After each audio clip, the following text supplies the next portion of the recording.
Hello! In this episode I'm going to talk about how to take self-portraits on a phone. Of course, I prefer a camera and I generally use a camera, but from time to time I also take photos with a phone. Whatever I say right now also applies when you are using a camera, so if you're interested in that, please keep watching.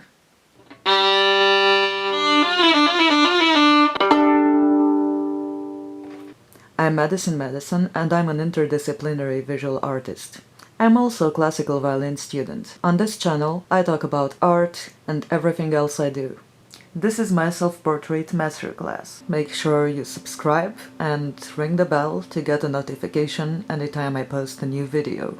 Now, on to the video.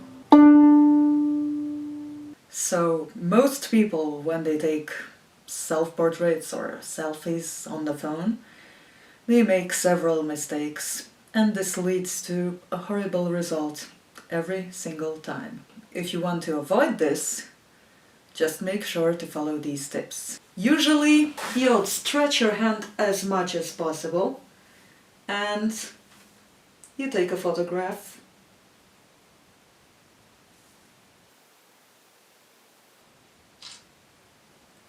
Like that.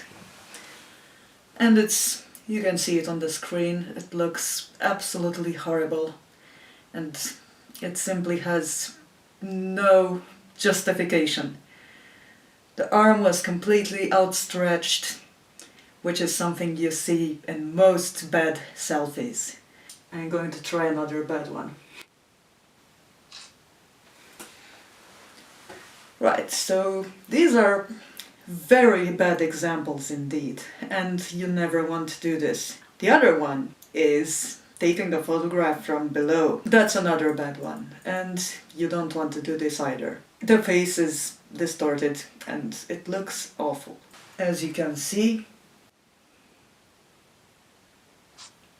in this example, it's just awful. So when you take a photograph, it's really important to take it from eye level. Hold your hand right at this level and then bend your arms.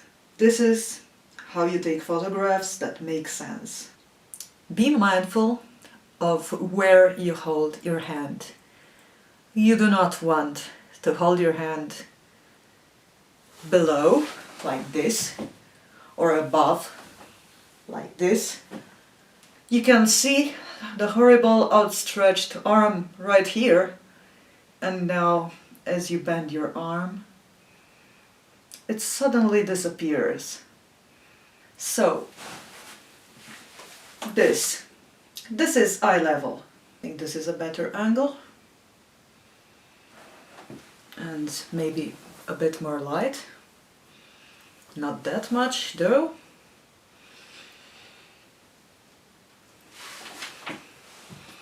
I like a little bit of contrast.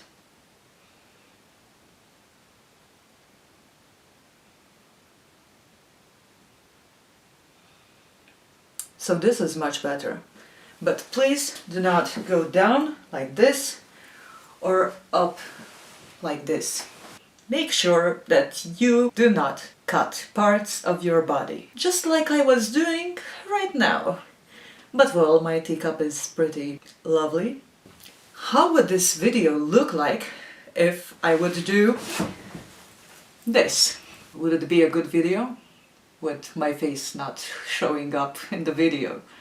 Or how would it look if I did this? Cutting my entire arm out of the video. Or this. Does this look good? I don't think so. Unless you have a very clear reason why you should cut out a part of the body, please don't do it. I understand that you might want to photograph your lips like this and a bit of your nose. And that's fine. Of course you could do close-ups with parts of your body. But why on earth? Why should you cut your arms? Like this. Does this look nice? I don't think so. My hand isn't visible. make sure to avoid this, because it looks bad and it makes no sense. It's also a good idea to think about the background. In terms of the background, you can make sure that your head isn't cut by a line just like it happens here, but I don't have a choice. It's important to always think before you shoot. Things can become boring, as you have seen probably on all of those Instagram accounts, and there are millions of those.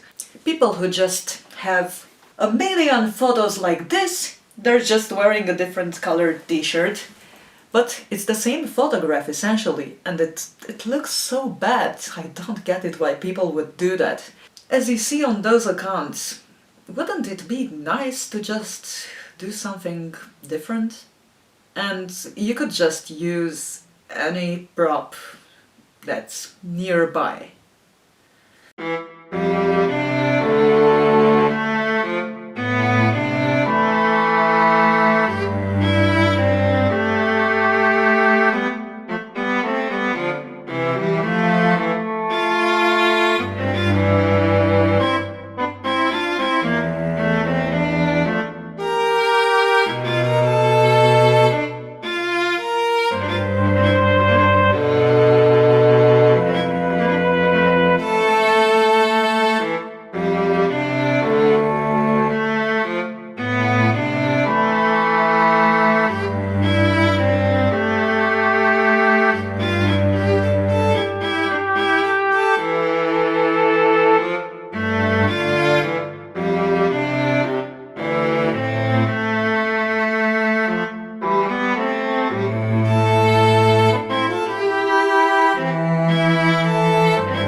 I would love to hear about your experience with self-portraits, and if you liked this video, please subscribe and ring the bell. See you in the next.